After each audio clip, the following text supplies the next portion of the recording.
Assalamualaikum warahmatullahi wabarakatuh. For today's lecture, my friend and I will present about reading strategy in analytical exposition text.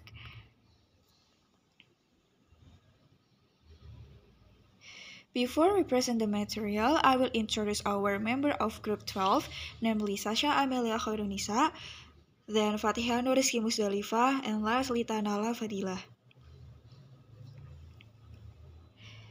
I will present the first material that's about definition of the analytical exposition text.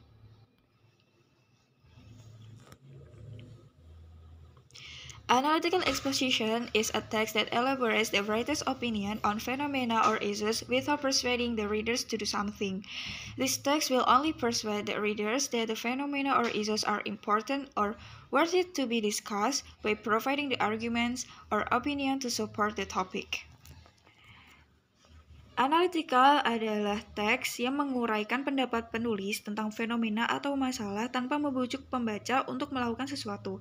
Teks ini hanya akan meyakinkan pembaca bahwa fenomena atau masalah itu penting atau layak untuk dibahas dengan memberikan argumen atau pendapat untuk mendukung topik tersebut. From the above understanding, we can see the analytical exposition text contains the author's thought about things that happen around him, whether objects, events, or places. This text is included in argumentative text because it shows an opinion or argument against something.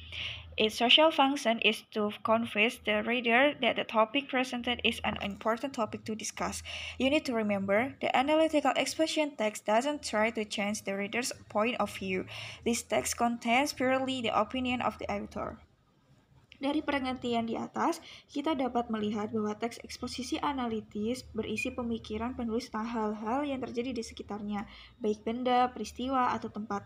Teks ini termasuk dalam teks argumentatif karena menunjukkan pendapat atau argumen terhadap sesuatu.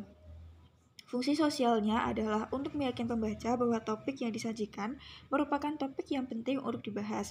Perlu Anda ingat bahwa teks eksposisi analisis tidak berusaha mengubah sudut pandang membaca. Teks ini murni berisi opini penulis. Okay, the second material will be delivered by Sasha Amelia Khairunisa. For Sasha Amelia Khairunisa, time is yours. I will present the second material that's about general structure of the analytical exposition text. First, thesis. In the thesis, the author must inform the reader about the main topic. Thesis can always be found in the first paragraph of the text.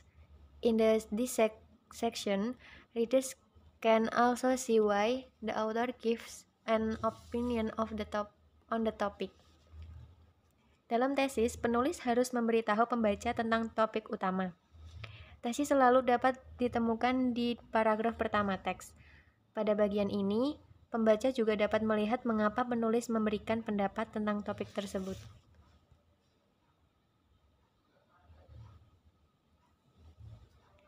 Second, arguments. In the next paragraph, you can find the second argument. The author will write an opinion to support the main topic that has been presented previously. Usually, in analytical exposition, there are more than two arguments. The more arguments presented, the more readers will believe that the topic discussed is an important topic or requires attention. Di paragraf berikutnya, Anda dapat menemukan argumen bagian. Penulis akan menulis opini untuk mendukung topik utama yang telah disajikan sebelumnya. Biasanya, dalam eksposisi analitis, terdapat lebih dari 2 argumen. Semakin banyak argumen yang disajikan, semakin pembaca akan percaya bahwa topik yang dibahas adalah topik yang penting atau membutuhkan perhatian.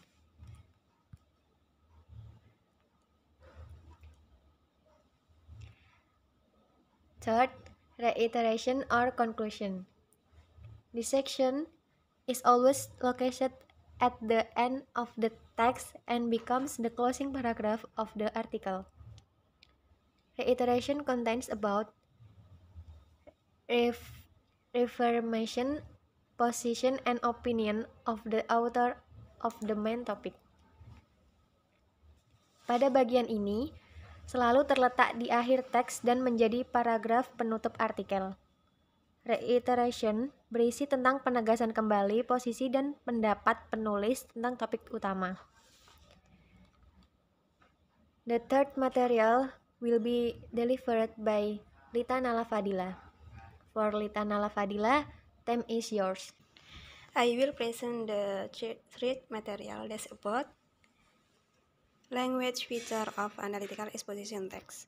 In addition to structure, you also have to know about the language feature in writing analytical exposition text. Language feature is the following. Selain struktur, Anda juga harus mengetahui tentang ciri-ciri kebahasaan dalam penulisan teks analitis eksposisi. Ciri-ciri bahasa adalah sebagai berikut. First, writing analytical exposition text using the simple present tense. Yang pertama, menulis teks eksposisi analitis menggunakan sederhana saat ini. Second, using words that express the author's thought or feeling. For example, experience will know really sensing age. Yang kedua, menggunakan kata-kata yang mengungkapkan pikiran atau perasaan penulis. Misalnya, mengalami, merasakan, mengetahui, menyadari, berpikir, dan sebagainya.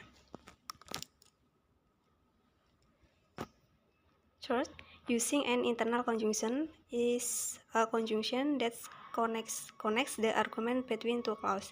Internal conjunction can be divided into 4 categories, namely addition, for example, besides, in addition, further, comparison, for example, but, vice versa, as fourth. On the other hand, time, for example, second, then the next. Cause effect, for example, consequence, as a result, so the result. Yang ketiga, menggunakan konjungsi internal adalah konjungsi yang menghubungkan argumen antara dua klausa. Konjungsi internal dapat dibagi menjadi 4 kategori, yaitu penambahan, contoh, selain itu, selanjutnya. Perbandingan, contoh, tetapi, sebaliknya, selanjutnya, sebaliknya. Waktu, contoh, kedua, lalu, kemudian, selanjutnya. Sebab, akibat, contoh, akibat, akibatnya, akibatnya.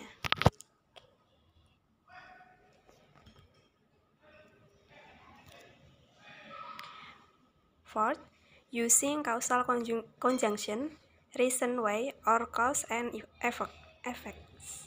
For example, as a result, because, by, accordingly, despite, due to, for that reason. Yang keempat, menggunakan konjungsi kausal atau sebab akibat. Sebagai contoh, sebagai hasilnya, karena, dengan, demikian, meskipun, karena, alasan yang, dan lain-lain. The last material will be delivered by Fatia. For Fatia Nurskia, time is yours. Okay, I will present the last material that's about reading strategy of analytical exposition text. Reading is one of the skills that everyone must have in learning. However, many people complain when they are asked to read the text because they have difficulty understanding and finding the main idea of the text they read, especially text in English, one of which is analytical exposition text. Membaca adalah salah satu keterampilan yang setiap orang harus memiliki dalam belajar. Namun, banyak orang yang mengeluh ketika diminta membaca sebuah teks karena kesulitan memahami dan menemukan ide pokok dari teks yang dibacanya, terutama teks dalam bahasa Inggris. Salah satunya adalah teks eksposisi analisis. We can help everyone to overcome this problem by using reading strategies.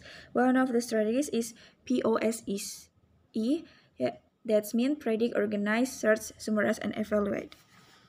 Kami dapat membantu setiap orang untuk mengatasi masalah ini dengan menggunakan strategi membaca. Salah satu strateginya adalah POSSE, yaitu predict, organisasi, mencari, summarize, and evaluate.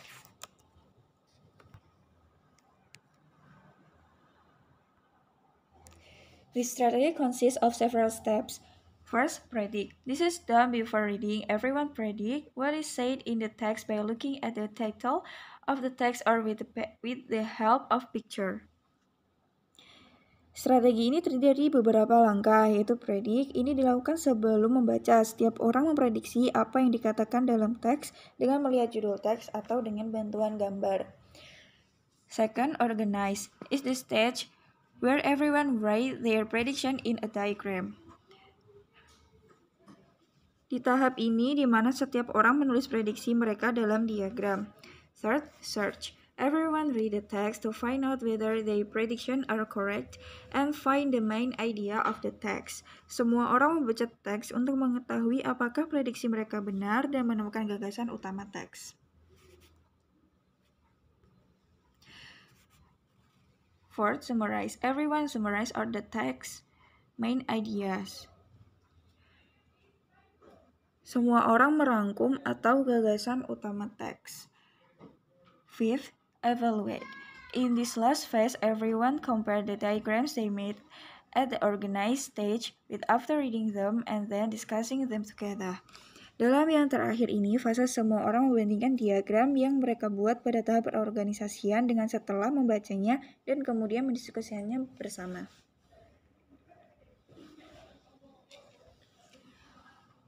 Okay, that's the material that we can present. More or less we apologize.